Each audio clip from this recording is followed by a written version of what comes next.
બસરીદાસ બાપાએ એક સેવકને એટલું કીધું કે બાબા 4-5 રકેબી ચા બનાવો ને.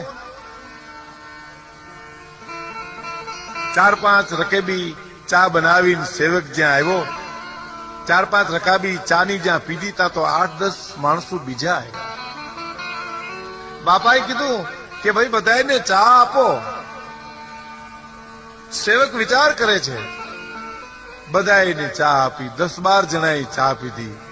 પણ જેવી ચા પીવાઈ ગઈ 10-12 જણાની, તા બીજા 15-20 મિત્રો આવ્યા. બાબા કે ભાઈ બધાને ચા આપો.